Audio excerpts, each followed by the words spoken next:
exigences de la transition énergétique, soit comme une contrainte, soit comme des normes supplémentaires, des rigidités, et nécessairement, aussi bien au niveau des nations qu'au niveau des entreprises, cette volonté de réussir la transition énergétique sera interprétée comme un risque pour la croissance.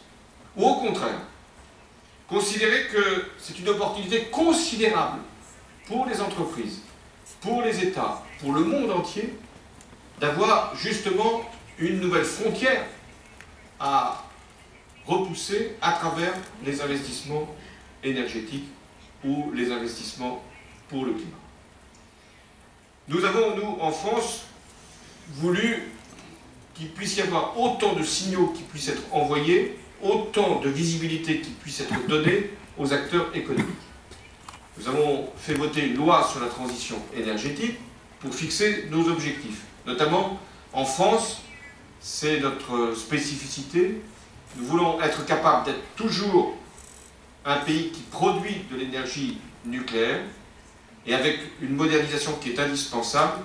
Ce sont les décisions que nous sommes en train de prendre aujourd'hui pour la filière nucléaire française, qui est une filière d'excellence, mais qui doit également s'adapter, et en même temps d'être capable d'avoir la même exigence d'excellence et la même volonté d'investissement dans le renouvelable.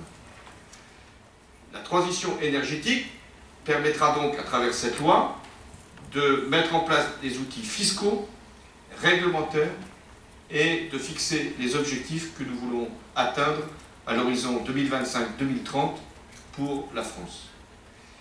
Nous voulons également, au plan européen, prendre des engagements. Et c'est ce qui a été fait lors d'un Conseil européen, c'était à la fin de l'année dernière, pour être compatible avec le rendez-vous sur le climat de décembre prochain.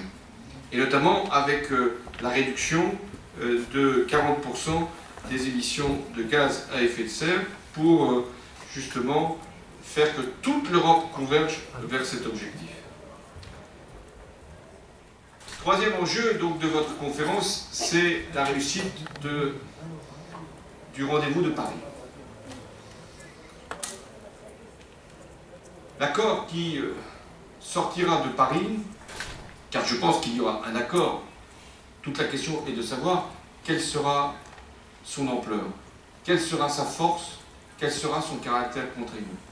Je n'imagine pas que le monde puisse se réunir pour simplement faire un constat sur la gravité du réchauffement climatique et sur l'impuissance qui serait la nôtre à le conjurer. De ce point de vue, l'échec de Copenhague est une leçon pour la réunion de Paris. Mais l'objectif ne peut pas être simplement de trouver un accord. L'objectif doit être que cet accord soit le plus ambitieux, le plus large, le plus contraignant possible. Et nous avons demandé à tous les pays d'adresser une contribution pour être justement en ligne par rapport à la réduction des émissions de gaz à effet de serre et à l'objectif de réduire à 2 degrés le réchauffement de notre planète par rapport au niveau pré-industriel, le rendez-vous étant fixé pour la fin du siècle. Mais si ces contributions, qui sont d'ailleurs au nombre de 37 aujourd'hui, sur près de 200 pays qui doivent remettre leur copie, si ces contributions sont plutôt encourageantes, elles ne sont pas suffisantes ni en nombre, ni en qualité.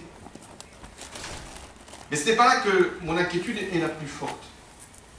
Ce que je pense, c'est que les pays les plus pauvres, les plus vulnérables, et même les pays émergents, ne rentreront pas dans un processus de négociation qui débouchera sur un accord contraignant s'il n'y a pas des financements qui peuvent être dégagés pour leur permettre de réussir leur adaptation et leur transition. C'est toute la question du fonds vert et des contributions qui ont pu déjà y être apportées, mais pas simplement des fonds publics, aussi des fonds privés, pour permettre de dégager 100 milliards de dollars à partir de 2020 pour le financement.